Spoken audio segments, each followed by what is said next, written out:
పాటల గ్రంథ అధ్యయనంలో భాగంగా రెండవ రోజులోకి మనం ప్రవేశించాము. ఇప్పటికే దేవాదేవునికి స్థుతులు వస్తే ప్రకటన గ్రంథము అంటే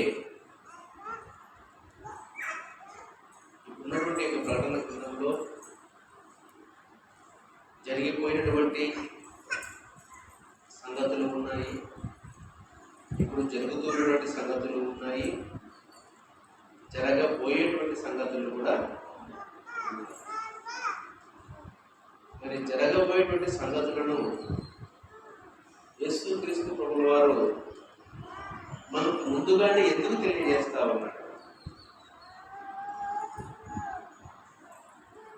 జరగబోయేటువంటి సంగతులను ఎలాగో జరుగుతాయి కదా, మరి అలాంటప్పుడు ఎందుకు ముందుగా తెలియచేయాలా అనేటువంటి ఒక తలంపు మనలో కలిగితే దానికి దేవాది దేవుడు తన ప్రేమతో మనకు సమాధానం చెప్తా ఉన్నాడు. జరగబోయే సంఘటన నేను ఎందుకు తెలియజేస్తూ ఉన్నాను అంటే, ఒకసారి యెషయా గ్రంథం 53వ అధ్యాయం 7వ వచనం ఒకసారి చదవండి.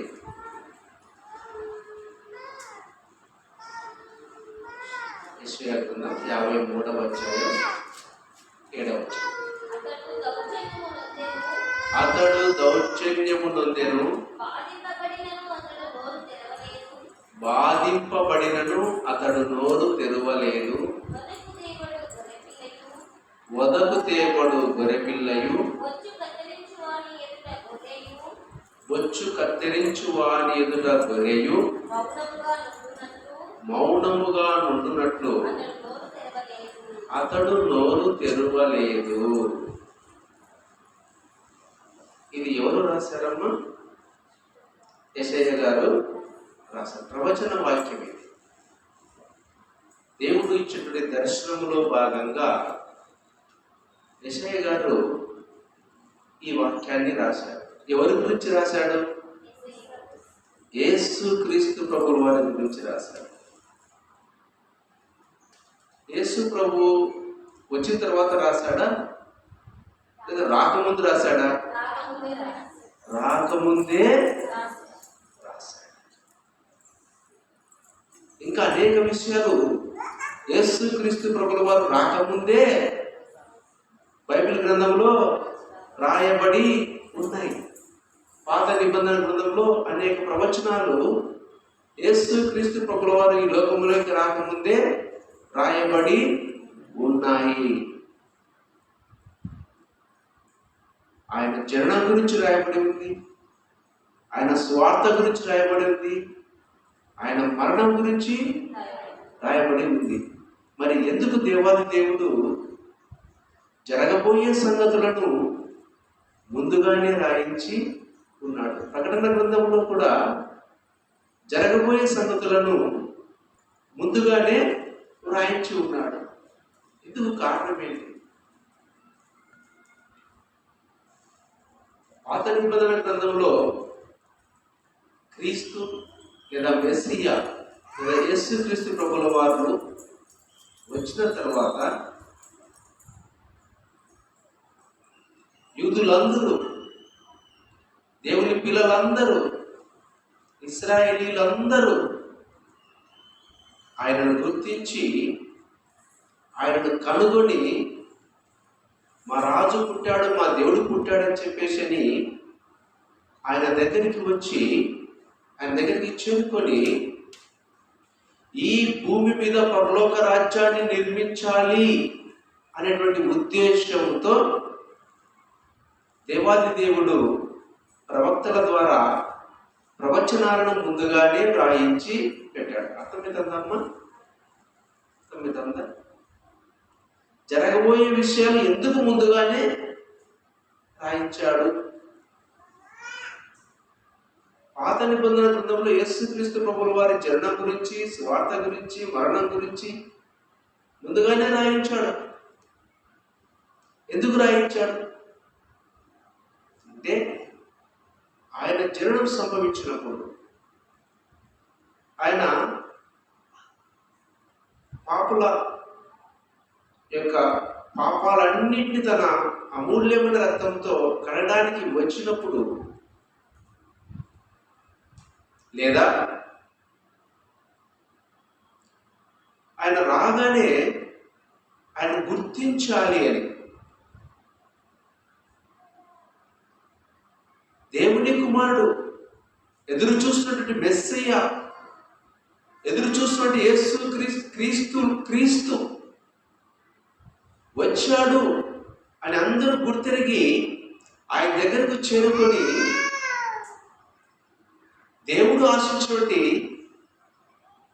దేవుని రాజ్యాన్ని భూమి మీద నిర్మించబడాలి అనే ఉద్దేశంతో దేవాది దేవుడు ప్రవక్తల ద్వారా ముందుగానే రాయిస్తే ఎవరు గుర్తించలేకపోయారు.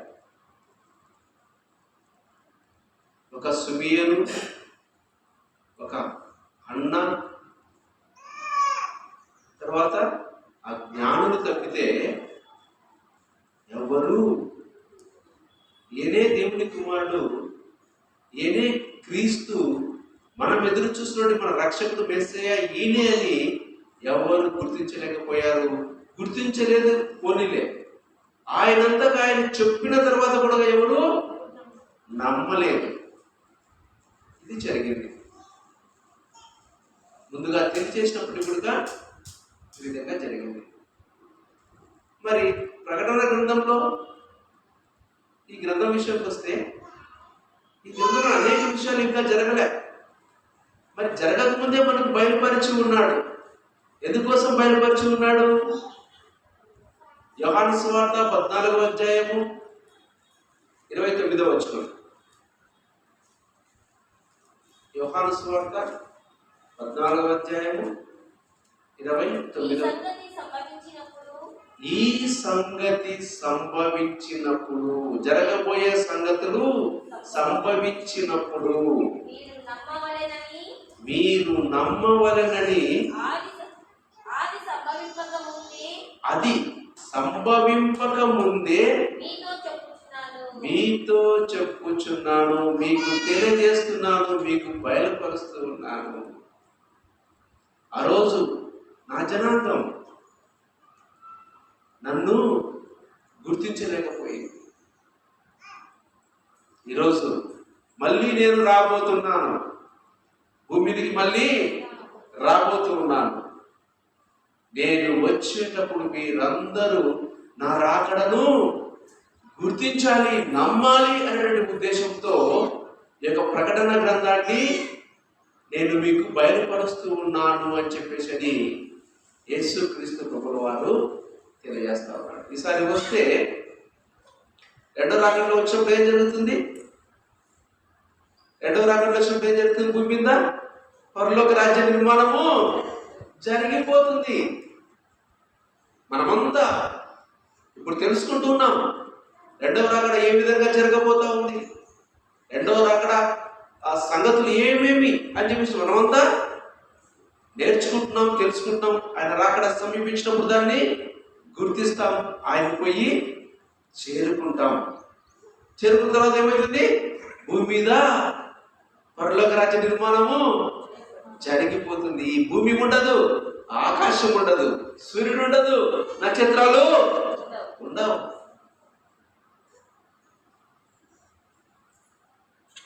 అందుకోసం ఆ రోజు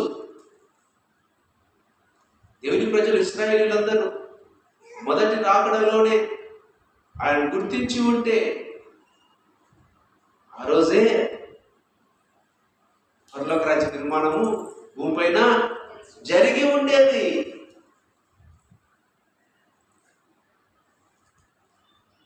ఎందుకు అర్థమైందమ్మా? ఎందుకు జరగబోయే విషయాలు మొదటి రాకడ గురించి ముందుగానే బయలుపరిచాడు. ప్రవక్తల ద్వారా, అనేక ప్రవచనాల ద్వారా, మలాకి గారు, ఇర్మియా గారు, యెషయా గారు, దావీదు కీర్తనలలో అనేక చోట యేసుక్రీస్తు ప్రభువు మొదటి రాకడ గురించి బయలుపరిచారు. ఇప్పుడు రెండవ రాకడ సంభవింపబోతా ఉంది.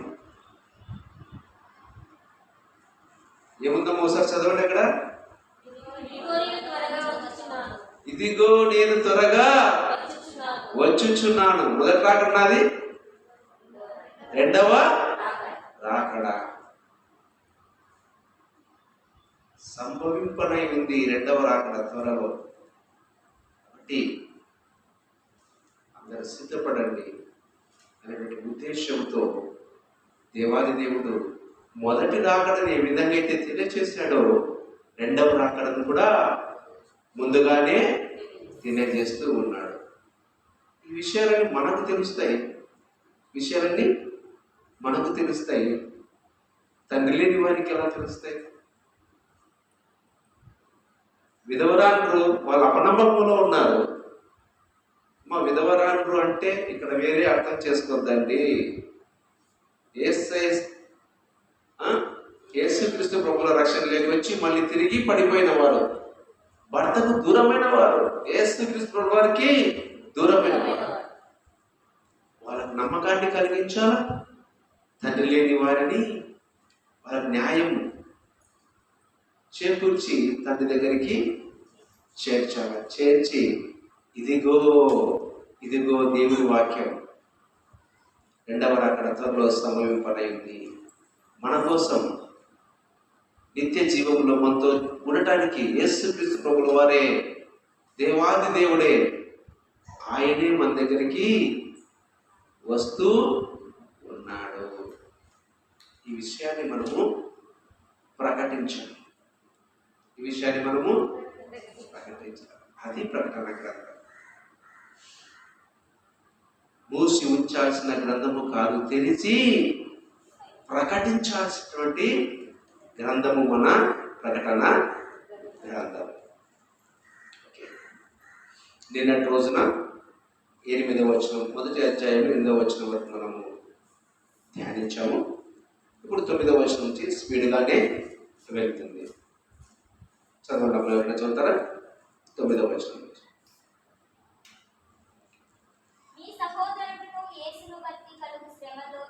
మీ సహోదరుడును యేసును బట్టి కలుగు శ్రమలోను, రాజ్యములోను, సహనములోను పాలివాడనైన యోహానను నేను దేవుని వాక్యము నిమిత్తమును యేసును గూర్చిన సాక్ష్యము నిమిత్తమును పద్మాసు దీపమున పరవాసినైతిని. యోహాను గారు రాస్తూ ఉన్నాడు.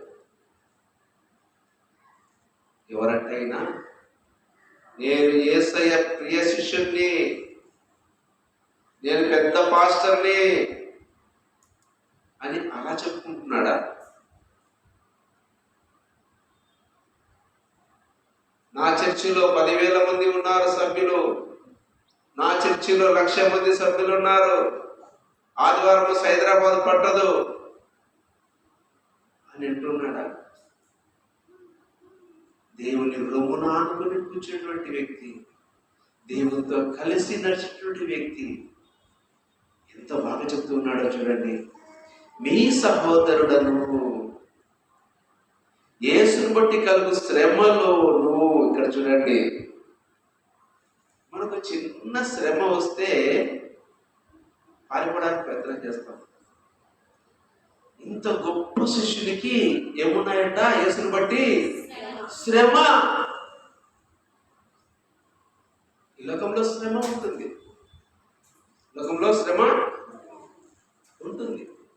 ఎందుకు శ్రమ ఉంటుంది లోకంలో? దీని అధిపతి ఎవరు? సాతాను. దీన్ని మనం దాటుకొని పోవాలి. ఈ శ్రమలు దాటుకొని పోతేనే మనము నిత్యరాజ్యంలోకి వెళ్తాం. ఆయన ఇంత గొప్ప శిష్యుడు శ్రమలోను, దేవుని రాజ్యములోను, సహనములోను పాలివాడనైన యోహానను నేను దేవుని వాక్యము నిమిత్తమును. ఈయన జైల్లో పడ్డాడు. ఎందుకోసం పడ్డాడు జైల్లో? అయినా దేవుని వాక్యము నిమిత్తం జైల్లో పడ్డాడు. ఇంకెందుకోసం? యేసును గురించిన సాక్ష్యము నిమిత్తము పద్మాసు దీపమున పరవాసినైతిని. ఈ పద్మాసు దీపానికి ఎందుకు వచ్చాడంటే జైలు శిక్షతో ఈ ద్వీపానికి వచ్చాడు. ఎందుకోసం జైల్లో పడ్డాడంట? దొంగతనం చేసి పడ్డాడా, లేదా ఇంకా ఈ లోకంలో ఉన్నటువంటి అనేకమైనటువంటి నేరాలు చేసి జైలుకి వచ్చాడా? దేనికోసం వచ్చాడంటమ్మా? దేవుని వాక్యము నిమిత్తము, యేసు క్రీస్తు ప్రభువు వారి సాక్ష్యము నిమిత్తము నేను జైల్లో ఉన్నాను.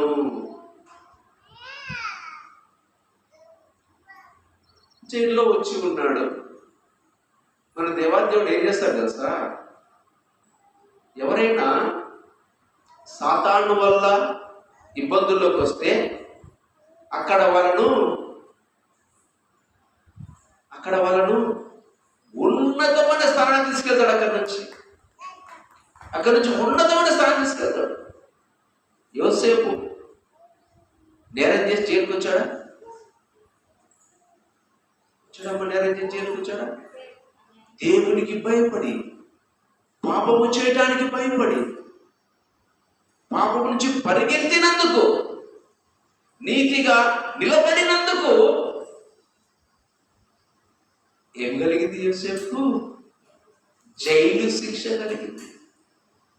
మరి సాతాను దేవుని బిడ్డను జైల్లో పెడితే దేవుడు చూస్తూ ఊరుకుంటాడా? అక్కడి నుంచి హెచ్చిస్తాడు. ఆ సాతాను తన చిరిగిపోయే అంతగా తన బిడ్డను ఉన్నతమైన స్థానంలోకి తీసుకొని వస్తాడు. ఈజిప్ట్ దేశానికి ప్రధానిగా చేస్తాడు. అపోస్తులు అందరినీ తీసుకుపోయి జైల్లో పెడతారు. యేసుక్రీస్తు ప్రభువు వారు మరణించి తిరిగి లేచి మళ్ళీ పరలోక రాజ్యానికి వెళ్ళిపోయిన తర్వాత యెరూషలేములో యేసుక్రీస్తు ప్రభువు వారి వాక్యాన్ని ప్రకటిస్తూ ఉంటే అందరిని తీసుకెళ్ళి జైల్లో పడేస్తారు. నేరం చేసిన వాళ్ళు నీతిగా బతికినందుకు జైల్లో వేశారు. దేవుని నీతి వాక్యాన్ని ప్రకటించినందుకు జైల్లో వేశారు. యేసయ్య చూస్తూ ఊరుకుంటాడా? వాళ్ళందరినీ బయటికి తీసుకొని వచ్చి దేవాలయంలో నిలబెట్టి ఏం చేస్తున్నారు? దేవుని వాక్యాన్ని ప్రకటించినట్టుగా చేస్తారు. వాళ్ళకంతా కలవరం. ఏంది ఇది ఆశ్చర్యము? అందరినీ జైల్లో వేసి కాపలా పెడితే వీళ్ళంతా దేవాలయంలోకి వచ్చి చేస్తా ఉన్నారు. పేతురుని జైల్లో పెడతారు. అపోస్తులందరినీ జైల్లో పెట్టేటువంటి విషయము అపోస్తుల కార్యం 5వ అధ్యాయంలో మనం చూడొచ్చు. పేతురు గారిని జైల్లో పెడతారు. దేవుడు ఊరికే ఉంటాడా? వేసినట్లే ఉన్నాయి. కావలి వాళ్ళు అట్లే ఉన్నారు. పేతురు అవతల ఇతర ఇద్దరు బట్టలు పట్టుకొని ఉన్నారు. ఆయన దేవదూత వచ్చి పేతురు రా అని బయటికి తీసుకొని వచ్చి నిలబెడుతుంది. పౌలు శీల దేవుని వాక్యాన్ని ప్రకటిస్తూ ఉంటే ఫిలిప్పీలో వాళ్ళకు ఆదాయం పోయిందని, లోక ఆదాయం పోయిందని నేరము మోపి తీసుకొచ్చి జైల్లో పడేస్తారు. పడేస్తే ఎస్ఐ ఊరికే ఉంటాడా? గొప్ప కార్యం జరిగించాడా? చాలా మంది జైల్లో ఉన్నారు. 100 మంది జైల్లో ఉన్నారు. ఆ జైల్లో అందరూ ఏ విధంగా జైలుకి వచ్చినారంటే వాళ్ళు దొంగతనాలు చేసి, నేరాలు చేసి, తప్పులు చేసి జైలుకి వచ్చిన వారు అందరూ ఆ జైల్లో ఉన్నారు. ఆ జైలుకి ఏం పంపించాడు దేవుడు? వీళ్ళంతా కలిసి ఆ జైల్లో వేస్తే పౌలును శీలని ఆడ తన నామాన్ని మహిమపరుచుకున్నాడు దేవుడు. మధ్యరాత్రి లేచి పౌలు శీల ఏం చేస్తున్నారు? పాటలు పాడుతూ ఉన్నారు, ప్రార్థన చేస్తూ ఉన్నారు. ఉన్నారు. వాళ్ళు కలిసి పాటలు పాడుతూ ఉన్నారు.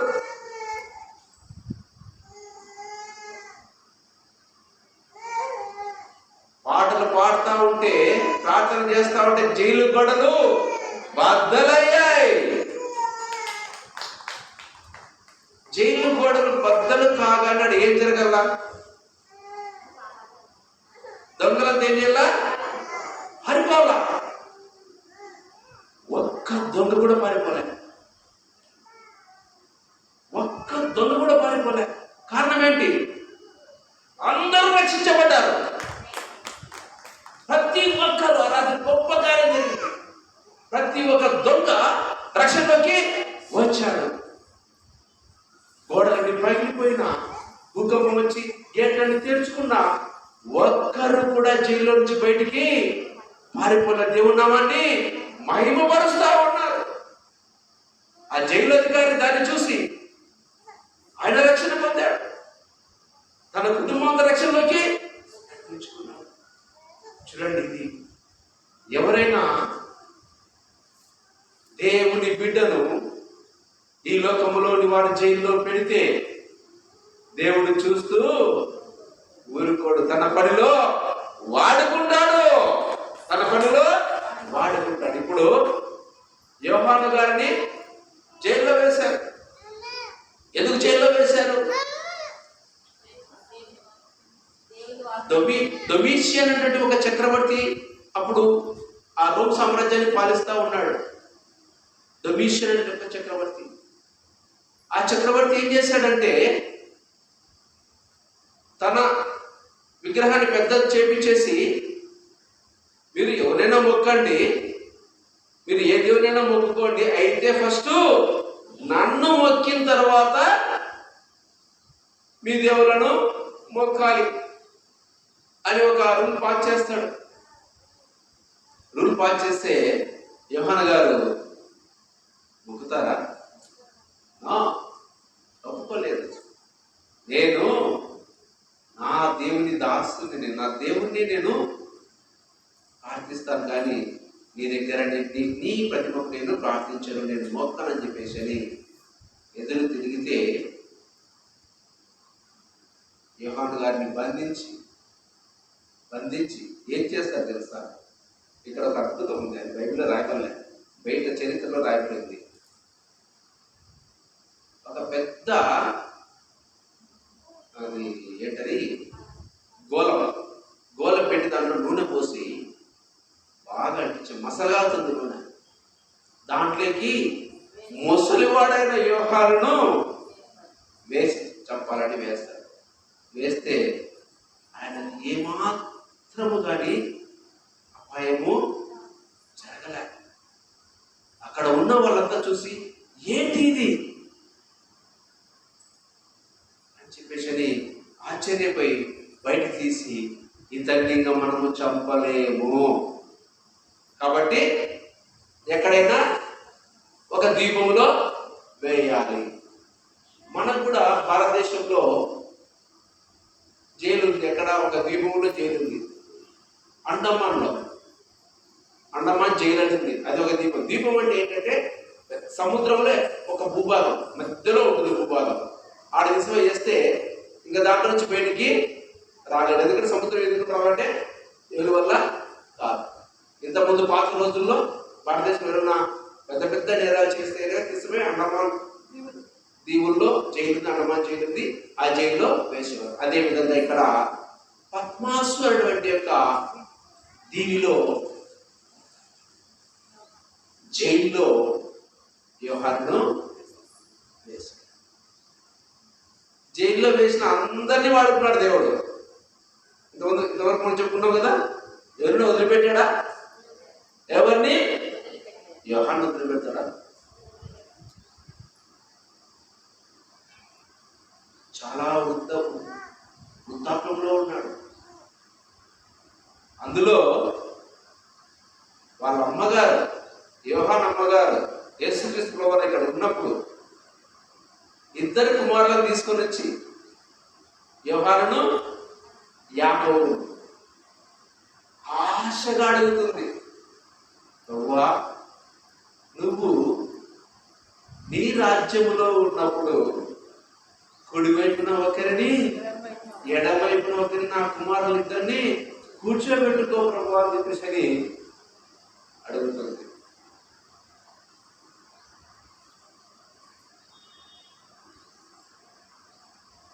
అంతేకాదు యేసుక్రీస్తు ప్రభువు వారు ఈ లోకం నుంచి పోయేటప్పుడు ఈ లోకంలో ఉన్నటువంటి ఒక చిన్న బాధ్యతను యోహానుకు అప్పచెప్తే ఆ బాధ్యతను యోహాను స్వీకరించి నెరవేర్చాడు. ఏంటి ఆ బాధ్యత? మరియమ్మ గారిని పోషించడం, సంరక్షించడం.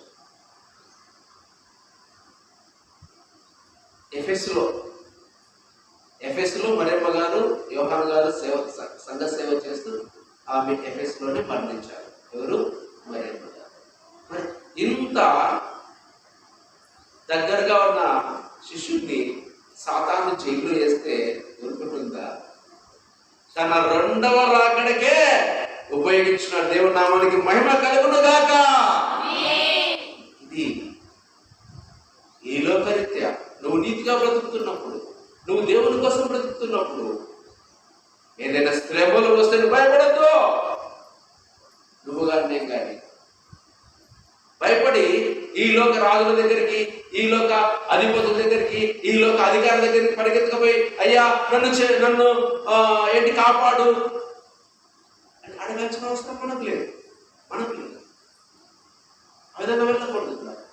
ఏమన్నా జరగండి, ప్రభు సన్నిధానంలో ప్రభువా మీ చిత్తాన్ని నెరవేర్చిన జీవితంలో వాళ్ళందరూ అదే పాటించినారు.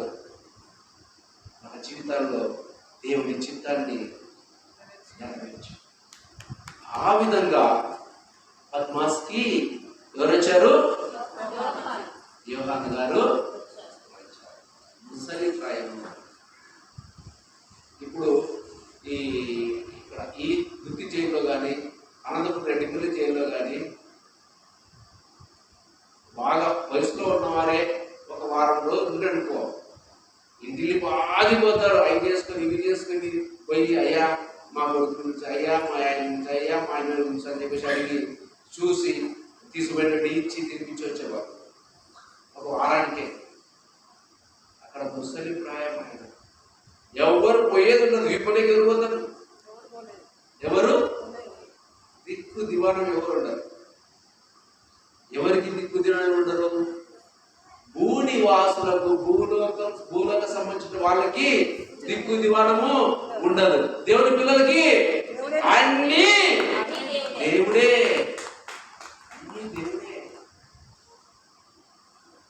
పద్మాసు దీపములో దేవాది దేవుని కల్లారా చూసినటువంటి భాగ్యం, పరలోక రాజ్యాన్ని కల్లారా చూసినటువంటి భాగ్యము ఎవరికి కలిగింది?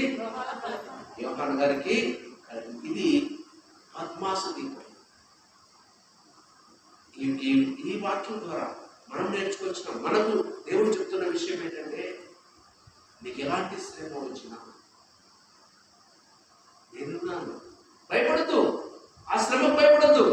వేసే జైల్లో వేసేది రా, జైలుకి రా, జైల్లో నిన్ను నేను వాడుకుంటా, హెచ్చిస్తా.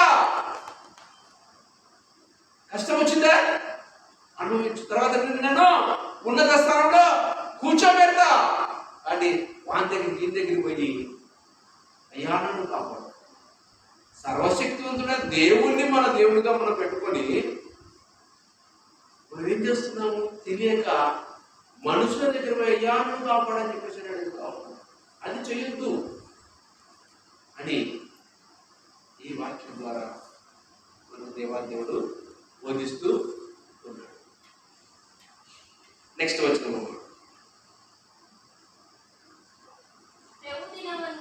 ప్రభువు దినమందు ఆత్మవశుడనై ఉండగా ఊరధ్వని వంటి గొప్ప స్వరము నీవు చూచుచున్నది పుస్తకములో రాసి ఎఫెసు, స్ముర్నా, పెర్గము, థియతైరా,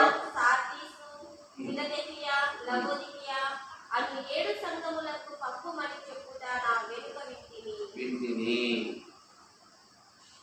ఇది వినగా నాతో మాట్లాడుచున్న స్వరమేమిటో అని నేను తిరిగి తిని తిరుగగా ఏడు సువర్ణ దీపస్తంభములను, ఆ దీపస్తంభముల మధ్యను మనుష్య కుమారుని పోలిన ఎవరిని చూచి తిని. ఆయన తన పాదముల మట్టునకు దిగుచున్న వస్త్రమును ధరించుకొని రొమ్మునకు బంగారు దట్టి కట్టుకొని ఉండెను.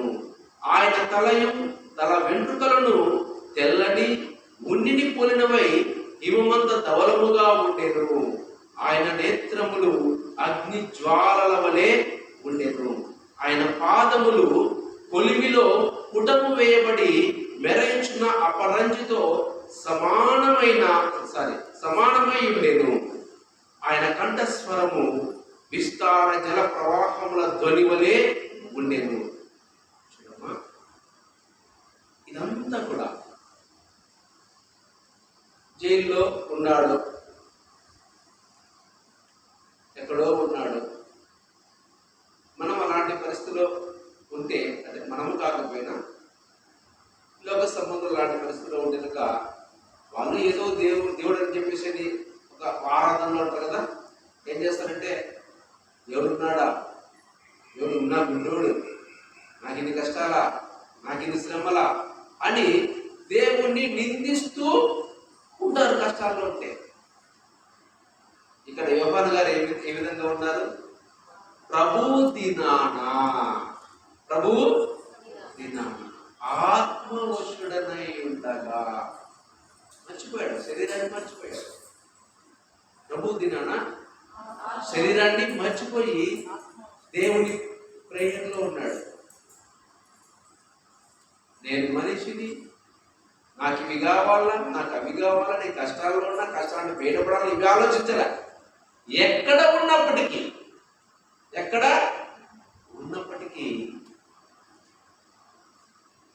ఆత్మవశుడై దేవుని ప్రార్థనలో ఉన్నాడు. ఆత్మవశుడై ఉండగా బూరధ్వని వంటి గొప్ప స్వరము వినపడింది. ఇక్కడ ఒక గొప్ప స్వరము, ఒక కొత్త స్వరము, ఎప్పుడు వినని స్వరము ఈయనకు వినపడింది. ఈ స్వరము దేనికి సంబంధించింది? పరలోక రాజ్యానికి సంబంధించింది. మరి మనకు వినపడవే అనేటువంటి ఒక ఆలోచన మనకు రావచ్చు. దేవుడు మనతో మాట్లాడే, ఆయన స్వరం మనకు వినపడితే, దేవుడినే మాట్లాడకపోతే మళ్ళీ కనీసం దేవదూతల స్వరం మనకు వినపడదే అని మనము అనుకోవచ్చు. అయితే ఖచ్చితంగా వినిపిస్తుంది, దేవుడి స్వరం వినిపిస్తుంది. దేవుని స్వరం అంటే దేవుని స్వరం వినిపించదు, యేసయ్య స్వరం వినిపిస్తుంది. తర్వాత దేవదూతల స్వరము వినిపిస్తుంది. ఎప్పుడు వినిపిస్తుంటే మనము శరీరాన్ని మరిచిపోయి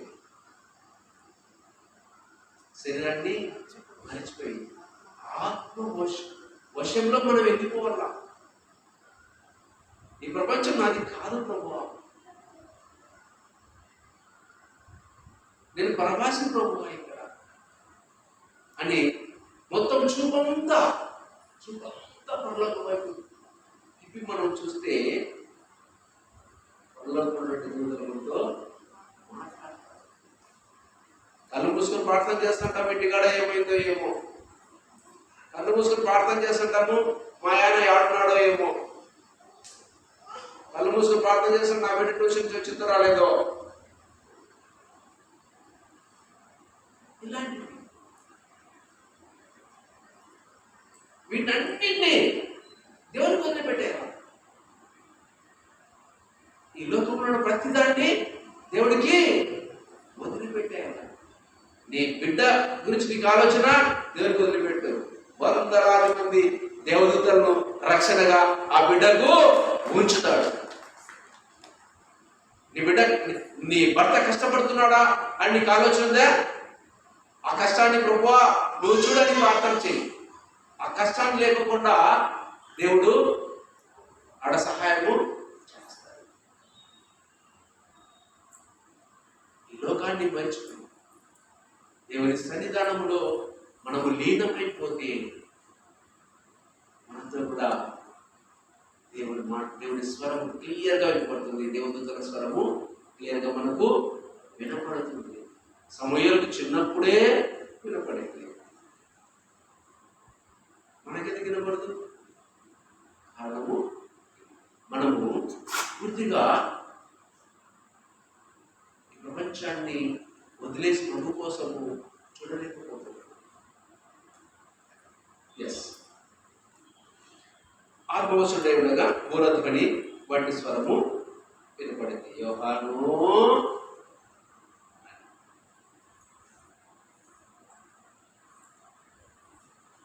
ఆ స్వరం ఏమంటుంది? నీవు చూచుచున్నది పుస్తకంలో రాసి ఎఫెసు, స్ముర్నా, బెర్గము, తుయతైరా, సార్దీస్, ఫిలదెల్ఫియా, లౌదీకియా అను 7 సంఘములకు పంపమని చెప్పుట నా వెనుక వింటిని. ఏంటి రాసి పంపాలంట? చూచుచున్నది.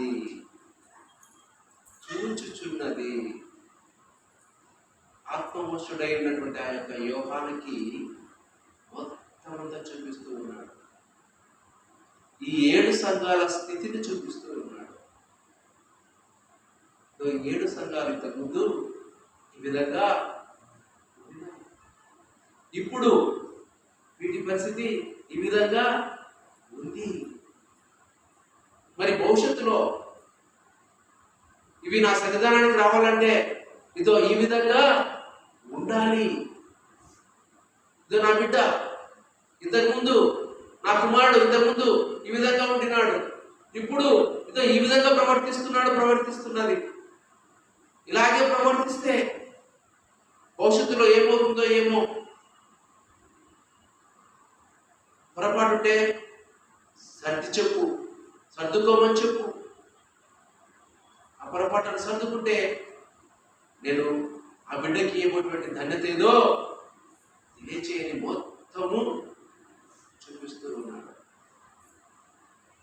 నేను ఏ విధంగా ఉన్నానో యోహాను చూపించాడు. ఇప్పుడు నా మనసు ఏమి ఆలోచిస్తుందో యోహానుకు చూపిస్తూ ఉన్నాడు. నా మనసు ఆలోచన నాకు మాత్రమే తెలుస్తుంది, తర్వాత దేవునికి మాత్రమే తెలుస్తుంది. రెండో వ్యక్తికి ఎవరికి తెలియదు. నా మనసులో ఆలోచన దేవుడు ఎవరికి చూపిస్తున్నాడు?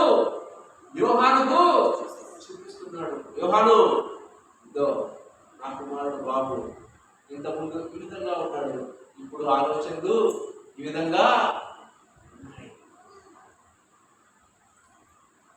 బాబుకు ఉత్తరం రాయి, అయినా నువ్వు ఈ విధంగా ఉన్నావు, ఇప్పుడు ఈ విధంగా ఉన్నావు, నువ్వు మారాలి, ఇదో నీలో ఈ లోపాలు ఉన్నాయి, ఇవి సరి చేసుకో, దేవుడు నీకు ఈ బహుమానం సిద్ధంగా ఉంచాడు అని ఉత్తరము రాయి అని చెప్పేసి నాకు యోహాను గారితో ఉత్తరాన్ని రాయిస్తున్నాడు. జ్యోతి గారి కోసం ఉత్తరాన్ని రాయిస్తున్నాడు. సువర్ణమ్మ కోసం, ప్రతి ఒక్కరి కోసం, సంగీత కోసం, ఆశ్రయ కోసం, అందరి కోసం ఉత్తరాన్ని, ఒక ఉత్తరం రాయని చెప్పేసి అన్నాడా? 7 ఉత్తరాలు సంపూర్ణమైనటువంటిది. అంటే ప్రతి ఒక్కరికి ఈ ఉత్తరాలు, ప్రతి ఒక్కరికి అని. ఒకటి రాసి కనుక సర్లే అని చెప్పేసి అని అనుకోవచ్చు. ఈ సృష్టి 7 రోజులు, 7 సంపూర్ణమైనటువంటి సంఖ్య. సిలువలో రక్షణ 7 మాటలు, 7 సంపూర్ణమైన సంఖ్య, 7 సంఘాలు సంపూర్ణమైన సంఖ్య. అంటే ప్రతి ఒక్కరిని ఈ 7 ఉత్తరాలు నా కోసం ప్రభు రాయించాడు. నన్ను చూపించాడు యోహానుకి, నా గతాన్ని చూపించాడు, ఇప్పుడున్నట్టు నా ఆలోచన చూపించాడు. ఇదో నువ్వు మార్చుకోరా బాబు అని చెప్పేసి నా తప్పును చూపిస్తూ ఉన్నాడు. నువ్వు మారితే ఇదో ఈ బహుమానం నేను వాడికి ఇస్తాను. నా కుమారుడు బాబుకి ఇది రాయి, నా కుమార్తెకు ఉత్తరం రాయి. ప్రతి ఒక్కొక్కరికి పేరు పేరున యేసు క్రీస్తు ప్రభుల వారు రాయించకండి ఉత్తరాలు. ఎవరికో రాయించండి కాదు. ఈ 7 ఉత్తరాలు నా పైన ప్రేమతో నన్ను ప్రేమించి, దేవాది దేవుడు నన్ను ప్రేమించి, నేనా నీకు మరో చాట్ చేస్తున్నా, ఇద్దరని పొరపాటు మళ్ళీ చేస్తున్నాను, పొరపాటు ఈ పొరపాటు సర్దుకోమ్మా. ఎంత ప్రేమ ఉండాలా దేవాది దేవునికి. తన బిడ్డలకు పేరున ఉత్తరాలు రాసి పంపించి హెచ్చరిస్తున్నాడు అంటే అసలు పర్వాలేదమ్మా ఆయన ప్రేమ. మనకు నలుగురు పిల్లలు ఉండేట్టుకో, నలగని సమానంగా చూడలేము. మనం నలగని సమానంగా చూడలేము. ఒకరిని ఎక్కువ ప్రేమిస్తాం, ఒకరు తక్కువ ప్రేమిస్తాం. ఒకరిని పట్టించుకున్నా పట్టించుకోం. చిన్నని బాగా పట్టించుకుంటాం, పెద్దని ఇప్పుడే ఎక్కడో అని చెప్పేసి అని అంటారు. ఏసయ్య అట్లా అంటా ఉన్నాడా?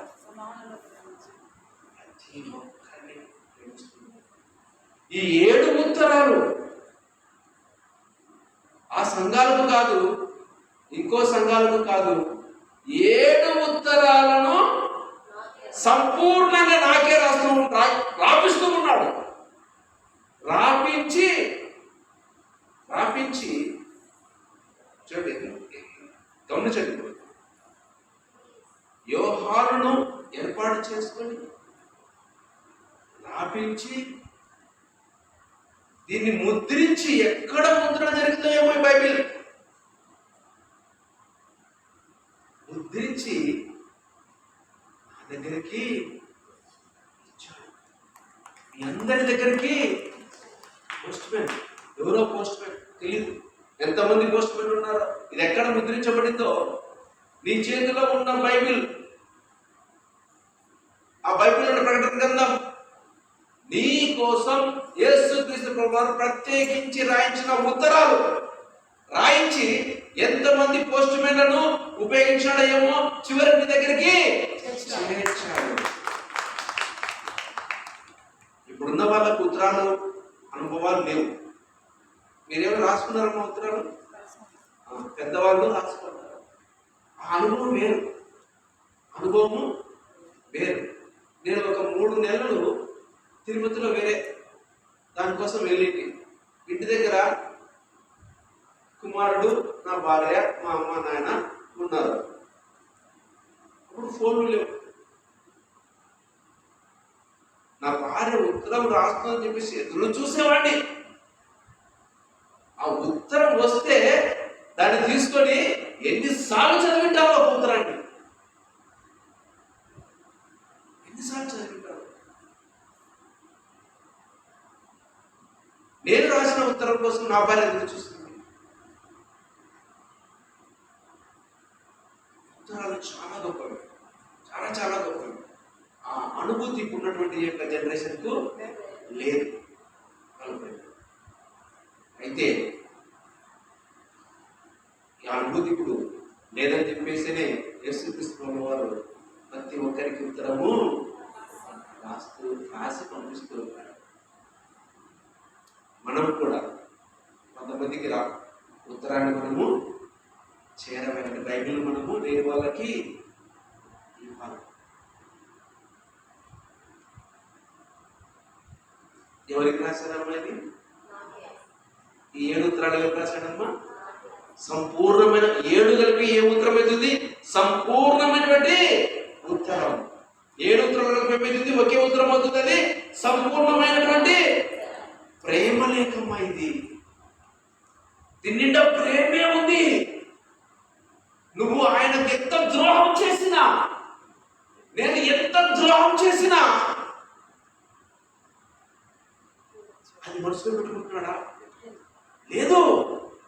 తనంతా తీసేసి ప్రేమించి తిరిగి ఆయన సన్నిధిలోకి, ఆయన ఒళ్ళోకి చేర్చుకోవడానికి మన పట్ల చూపుతున్నటువంటి ప్రేమే ఈ 7 ఉత్తరాలు. మనం ఎంత ప్రేమగా చదువుకున్నా 7 ఉత్తరాలని ఎంత ప్రేమగా చదువుకున్నా ఇంతవరకు చదివినాం మనం ప్రకటన చదివేటప్పుడు చదివినాం. అప్పుడు మన ఈ 7 ఉత్తరాలు నాకే రాశాడని తెలిసిందో తెలియదు, నాకైతే తెలియదు. కానీ ఇప్పుడు యేసు ప్రభు వారు మనకందరికీ తెలియజేస్తున్నాడు, నా బిడ్డ, నా కుమార, ఆ ఉత్తరాలు యోహాను గారితో మీకే రాయించి పంపాము అని ఈరోజు మనతో ఇవి ప్రేమ లేఖలు. మరి ఇప్పటి నుంచి ఎన్నిసార్లు చదువుతామో చదువుతాం. మనతో ఏం మాట్లాడుతున్నాడో బాగా గమనించాలి. ఆయన మాటలు విందాము. ఈ ఉత్తరాలు మనకు ఆయన ఏమైతే సందేశాన్ని పంపాడో ఆ సందేశానుసారం మనము బ్రతుకుదాము. ఆయన సన్నిధికి చేరుదాం. ఈయన మనకే కాదు, ఇంకా చాలా మందికి ఉత్తరాలు రాశాడు. కొంతమందికి చదువురాని వాళ్ళకు కూడా ఉత్తరం రాశాడు. నేను చిన్నప్పుడు ఇంటికాడ ఉంటే తాడపత్రిలో ఆ వీధిలో మా లైన్లో ఉన్న వాళ్ళకి ఎవరికి ఉత్తరం వచ్చినా వాళ్ళు తీసుకొని నా దగ్గరికి వచ్చేవాళ్ళు. ఇంటికాడ నన్ను యోసేపు అని పిలుస్తారు. యోసేపు జాబ్ వచ్చింది, నా కొడుకు రాసినాడు, నా బిడ్డ రాసింది, మా ఆయన రాసినాడు, చదువు చేసేవాళ్ళు చెప్పి నేనేం చేసేవాడిని. ఉత్తరం వచ్చింది, అయితే వాళ్ళకు ఉత్తరము చదివేకి రాదు. ఈ ఉత్తరము చదువు రాని వాళ్ళు కూడా యేసయ్య రాసి పోస్ట్ చేశాడు. వాళ్ళకు చదువు రాదు, మనం ఏం చేయాలా? చదివి వినిపించాలి. చదివితేనే కదా అందులో ఉన్న విషయాలు అర్థం చేసుకునేది. కాబట్టి మన బాధ్యత ఏంటి? చదువు రాని వాళ్ళకు దేవుడు అదే పనిగా రాసి పంపిన ఈ యొక్క సంపూర్ణమైనటువంటి ఉత్తరం. సంపూర్ణమైన ఉత్తరం అంటే ఏంటి? 7 ఉత్తరాలు కలిసి ఒక ఉత్తరం. ఈ సంపూర్ణమైన ఉత్తరాన్ని మనము చదివి వినిపించాలి. సరే, రైట్. 12వ వచనం నేనే చదువుతాను. ఇది వినగా నాతో మాట్లాడుతున్న స్వరమేమిటో అని తిరిగి చూడగా, తిరుగా 7 సువర్ణ దీపస్తంభములను, ఆ దీపస్తంభముల మధ్యను మనుష్య కుమారుని పోలిన యొక్కని చూచి తిని. ఫస్ట్ ఈ 7 సువర్ణ దీపస్తంభములు అంటే ఏంటో తెలుసుకుందాం. 7 సువర్ణ దీపస్తంభములు అంటే ఏంటో తెలుసుకోవాలంటే మనం ఏం చేయాలా? 1వ అధ్యాయము 20వ వచనాన్ని చదవాలి. చదవండి ఎవరైనా. 19, 20 రెండు కలిసింది చదవండి. ఇదే కాగా నీవు చూచిన వాటిని ఉన్న వాటిని వీటి వెంట కలగబో వాటిని అనగా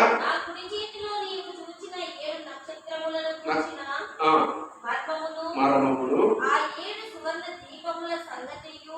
ఆ 7 సువర్ణ దీపస్తంభముల సంగతియు ఆ 7 సువర్ణ దీపస్తంభముల సంగతియు రాయు.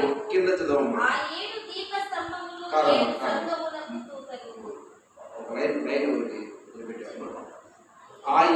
ఆ 7 నక్షత్రములు 7 సంఘములకు దూతలు.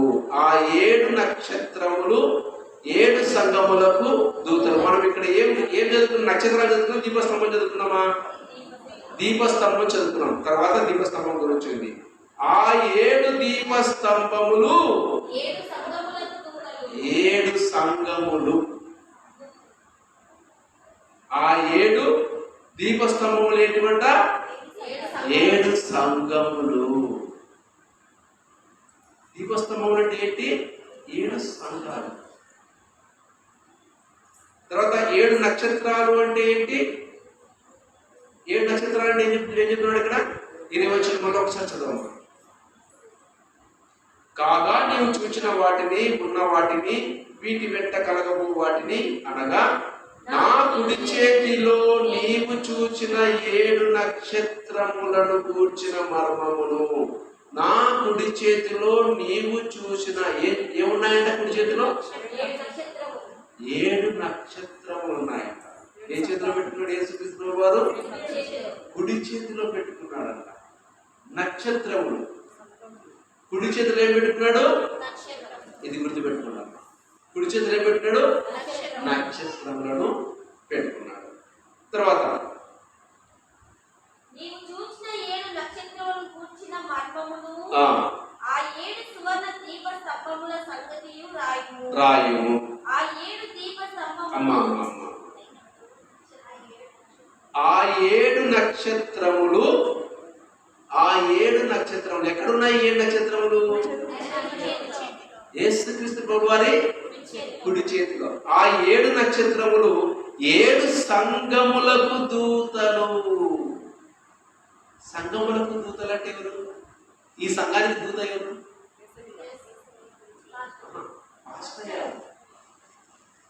మనసారి వాక్యాన్ని బోధించేవాడు. వాక్యాన్ని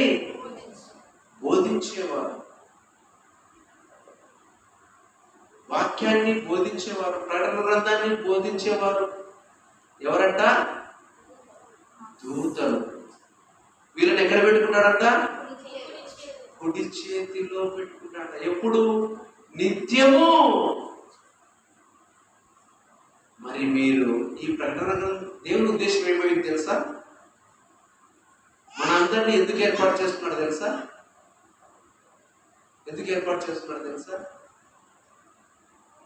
ప్రకటన గ్రంథాన్ని నేర్చుకొని ప్రకటించడానికి ఏర్పాటు చేసుకున్నాడు. అప్పుడు మనం ఎవరమైతాము? దూతలమైతాము. అప్పుడు ఎవరి చేతిలో ఉంటాము? ఆయన కుడి చేతిలో. ఎంత ప్రేమ! నిత్యము మనల్ని ఆయన కుడి చేతిలో పెట్టుకోవాలని ఆశపడతా ఉన్నాడు. ఎంత భాగ్యం ఇది! ఇక్కడికి అందరూ వచ్చి కూర్చోగలిగారా? దేవుని ఏర్పాటు లేదు, ఎవరు కూర్చోలేరు. ఇక్కడ నువ్వు కూర్చున్నావంటే దేవుని ఏర్పాటు ఉంది. నువ్వు చదువచ్చిన బిడ్డవైనా చదువురాని బిడ్డవైనా ఇక్కడ వచ్చి కూర్చున్నావంటే, నువ్వు యువతివైనా పిల్లవాడివైనా ముసలివాడవైనా ఇక్కడ వచ్చి కూర్చున్నావంటే దేవాది దేవుని యొక్క ఏర్పాటు ఉంది కాబట్టి నువ్వు ఇక్కడ కూర్చున్నావు. నీ పట్ల ఆయన ఏర్పాటు ఏంటి? ప్రకటన గ్రంథాన్ని నేర్పించి నీ ద్వారా ప్రకటన గ్రంథాన్ని ప్రకటింప చేయాలన్నటువంటి ఆలోచన. అంటే నువ్వు ఎవరిగా మారుతున్నావు? దేవుని యొక్క దూతగా, నక్షత్రంగా మారబోతున్నావు. నక్షత్రం ఎవరి చేతిలో ఉంటుంది? నిన్ను ఆయన కుడి చేతిలో ఉంచుకోవాలని ఆశపడుతూ ఉన్నాడు. మరి ఉందామా? ఉందామా వద్దా? దేవుని కుడి చేతిలో ఉండమంటే అసలు అది ఎంత భాగ్యం! అది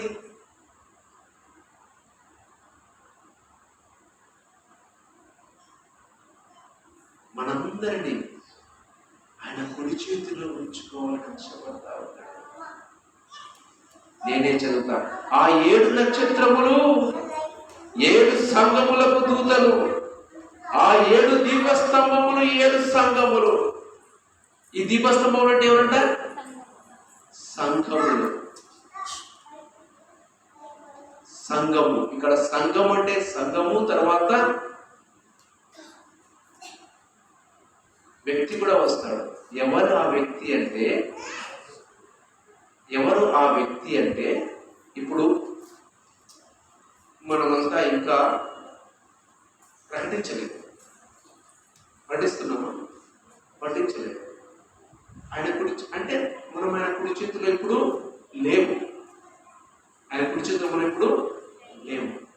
అట్లాంటి వదిలిపెట్టాడా?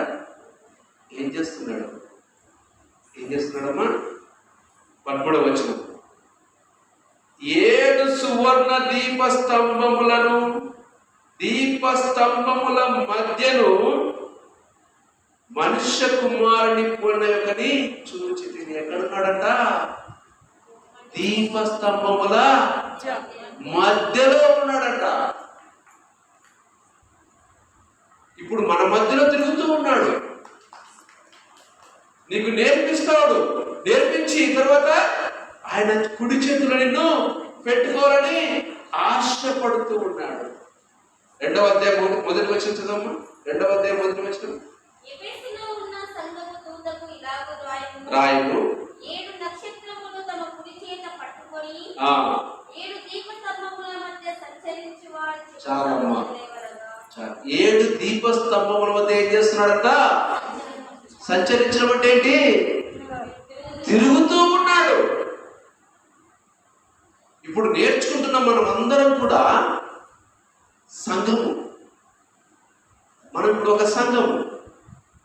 ఇండివిజువల్ కూడా ప్రతి మనిషి ఒక సంఘమే. గుంపుగా సంఘము, ఇండివిజువల్ గా కూడా వ్యక్తిగతంగా కూడా మనము ఒక్కొక్కరం ఒక సంఘము. దీపస్తంభం అంటే ఎవరంట? సంఘం. ఏం మాట్లాడుతున్నాడు యేసు ప్రభు? దీపస్తంభముల మధ్య సంచరించువాడు. మన మధ్య ఏం చేస్తున్నాడు? మన మధ్య దేవుడు తిరుగుతూ ఉన్నాడు, సంచరిస్తూ ఉన్నాడు. మన మధ్య ఉండి మనకు నేర్పిస్తూ ఉన్నాడు. నేర్పించి తన కుడి చేతిలో ఒక నక్షత్రంగా, వెలుగించే నక్షత్రంగా నిన్ను వాడుకోవాలని దేవాది దేవుడు ఆశపడతాడు. మనము చేయాల్సిన పని ఏంటంటే, ప్రభువా నేను సిద్ధమే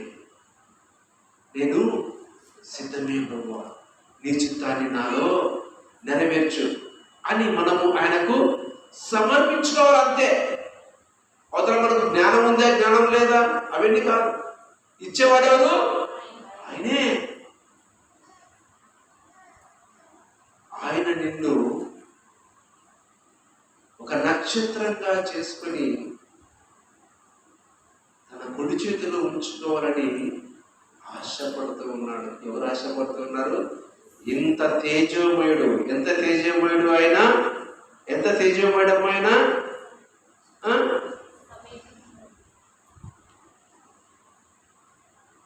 చదవండి, 14వ వచనం చదవండి. 14వ వచనం అమ్మా. ఆయన తలయు తల వెంట్రుకలను తెల్లని ఉన్నిని పోలినవై హిమమంత ధవలముగా ఉండెను. ఆయన నేత్రములు అగ్ని జ్వాల వలె ఉండెను. మెరయుచున్న అపరంజితో సమానమై ఉండెను.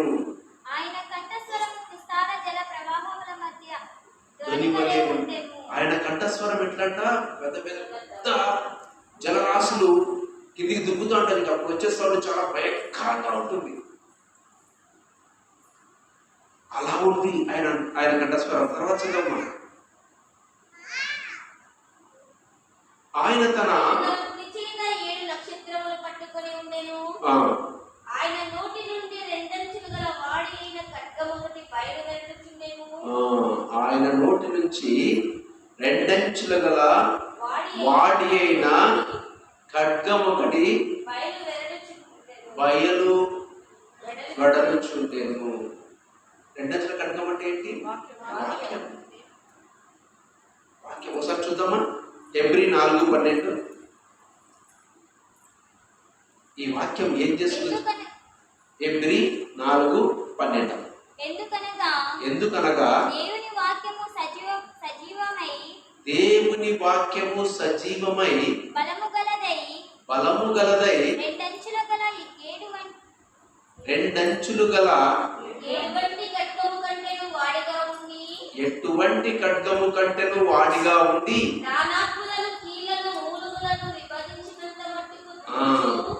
ప్రాణాత్మలను కీళ్లను జనులను విభజించునంతగా దూరుచు హృదయము యొక్క తలంపులను ఆలోచనలను శోధించుచున్నది. ఇదమ్మా రెండంచుల ఖడ్గం అంటే ఈ వాక్యం. దీన్ని ఏ విధంగా అర్థం చేసుకోవాలి? రెండంచుల ఖడ్గం అంటే నీలో నువ్వు నీ ఆలోచనలు జయించలేకపోతున్నావా? ఆ మాట ఒకసారి చదవమ్మా. ప్రాణాత్మలను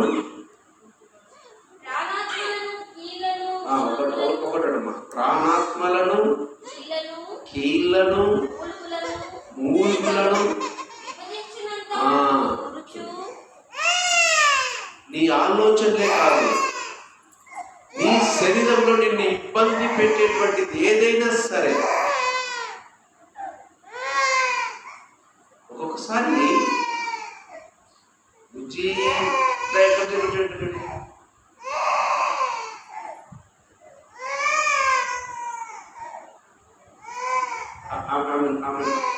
ఆమె తీసుకోమా.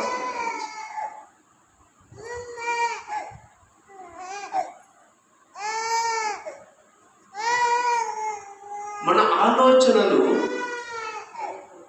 దారి తప్పితే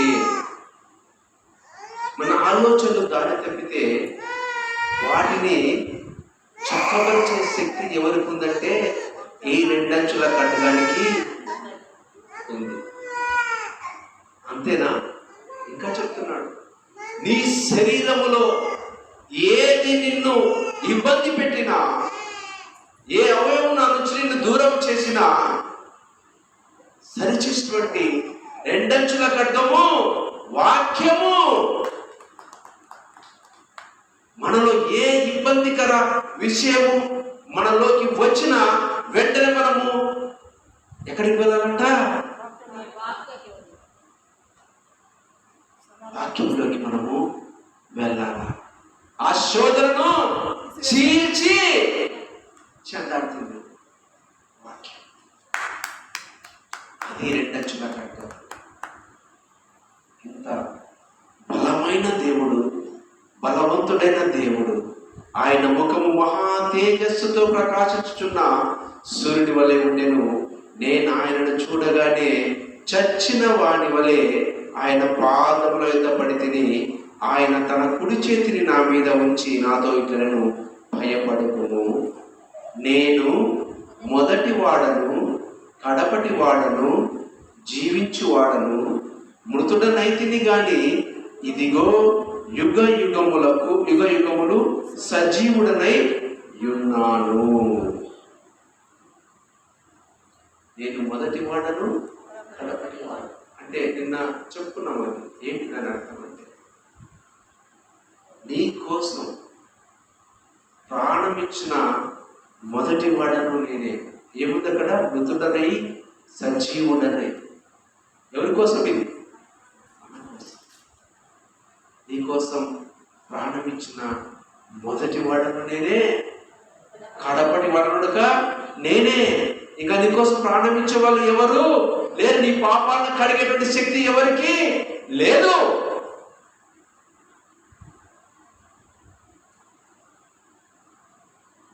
ఇంత గొప్ప దేవుడు.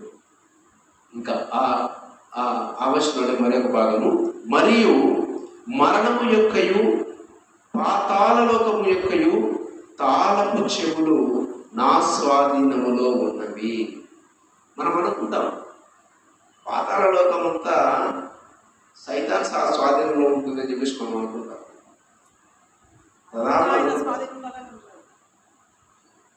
పాతాళ లోకము సైతాన్ స్వాధీనంలో ఉంటుందని చెప్పేసి మనం అనుకుంటాం. తప్పది.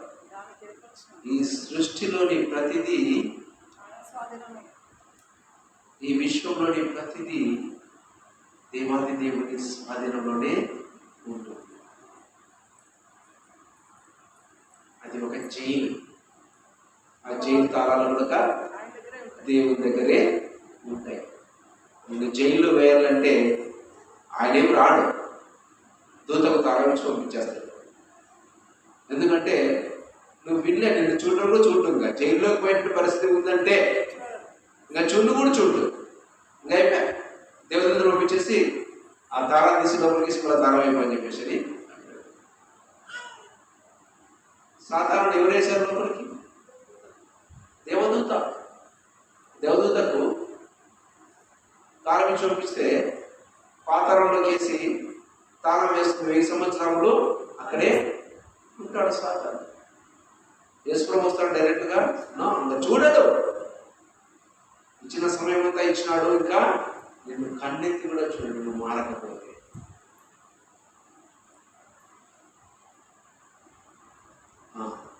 కాగా 19వ వర్షం, కాగా నీవు చూచిన వాటిని, ఉన్న వాటిని, వీటి వెంట కలగబో వాటిని రాయి. ఇప్పుడు చూస్తున్నావు కదా, వీటిని, ఇప్పుడు ఉండే వాటిని, వీటి వెంట ఏవైతే కలుగుతాయో అవన్నీ నీకు చూపిస్తాను, ఇవన్నీ రాయి అని చెప్పేసి అని యోహానుకు సెలవిస్తున్నాడు. ఎవరి ద్వారా సెలవిస్తా ఉన్నాడు? దూత ద్వారా. దూత ద్వారా యోహానుకు సెలవిస్తూ ఉన్నాడు. 7 నక్షత్రముల మర్మము, 7 దీపస్తంభముల మర్మము. 7 నక్షత్రములు అంటే ఎవరు? సంఘము, దూతలు, పాస్టర్, వాక్యాన్ని బోధించేవారు, వాక్యాన్ని బోధించేవారు. దీపస్తంభము అంటే సంఘము, వాక్యాన్ని నేర్చుకునేవాళ్ళు, వాక్యాన్ని నేర్చుకునేవాళ్ళు. ఎవరైతే భయంతో, భక్తితో, ఆశతో నా సన్నిధానానికి వచ్చి నా మాటలు వింటారో వారి మధ్య నేను సంచరిస్తూ ఉంటాను. నా మాట విని నా దాసునిగా పని చేయడానికి వస్తే ఆ నా బిడ్డను నక్షత్రంగా, వెలుగునిచ్చే నక్షత్రంగా చేసి నా కుడి చేతిలో ఉంచుకుంటాను. ఇది ప్రకటన గ్రంథం యొక్క మొదటి అధ్యాయం. 9వ వచనం నుంచి 20వ వచనం వరకు మనము ఏమి గమనించవచ్చు అంటే, యోహాను గారు 7:30 యోహాను గారు ఎక్కడ ఉన్నారు? ఏ పరిస్థితిలో ఉన్నాడు? దేవుని వాక్యం నిమిత్తము, యేసుక్రీస్తు సాక్ష్యం నిమిత్తము జైల్లో ఉన్నాడు. దేవుని పని నిమిత్తము ఇబ్బందులు ఉంటే దేవుని చూస్తూ వరుకుంటాడా? ఉన్నతంగా వాడుకుంటాడు. ఆ విధంగా వాడుకుంటూ ఉన్నాడు. వాడుకొని మనందరికీ 7 పేజీలు గల 7 ఉత్తరాలు గల ఒకే ఉత్తరాన్ని మనందరికీ ప్రేమించి మనకు రాసి పంపిస్తూ ఉన్నాడు. ఎవరు పంపిస్తూ ఉన్నాడు? ఇంత గొప్ప యేసుక్రీస్తు ప్రభువారు. ఇప్పుడు మనమంతా చదువుకున్నామే ఈ 13వ వచనం నుంచి. బంగారు దట్టిని కట్టుకొని, తర్వాత ఆయన తల వెంట్రుకలు తెల్లని, వెండివి పూలు హిమమంత దూరంగా ఉన్నాయి, ఆయన నేత్రములు అగ్ని జ్వాలల వలె ఉన్నాయి, ఆయన పాదములు పెరుగులో కూడా వేయబడి మెరించున్న అపరిచిత సమానంగా, ఆయన కంట స్వరం విస్తార జల ప్రవాహుల వలె. ఇవన్నీ చదువుకున్నామే. ఇదంతా కూడా ఎవరు? యేసుక్రీస్తు ప్రభువుల వారి దర్శనం. డబ్బులు చదువుకున్నప్పుడు మనం దీని గురించి మాట్లాడుకున్నాం. ఇంత తేజోమయుడైనటువంటి యేసుక్రీస్తు ప్రభువుల వారు మనల్ని ప్రేమించి మనకు ఉత్తరాలు పంపుతూ ఉంటారు. మరి ఆ ఉత్తరాలు ఏంటి? మనకు చేరాయి, దాని మీద ఓపెన్ చేసి చదువుకుందాం. ఏదైనా డౌట్స్ ఉంటే అడగండి అమ్మా. కానీ చెప్పండి. అది హెబ్రీలో ఉంది కదా సార్, హెబ్రీ పత్రికలో వాక్యం గురించి 2 అంచెల ఖడ్గము అన్నప్పుడు కీళ్ళ నుంచి 3 నుంచి వాక్యము వెలుచున్నది అనే మాట ఉంది కదా. దాని గురించి మీకు చెప్పాను. అంటే ఏ విధంగా చెప్పాను అంటే, ఒకసారి నువ్వే చదవాలి.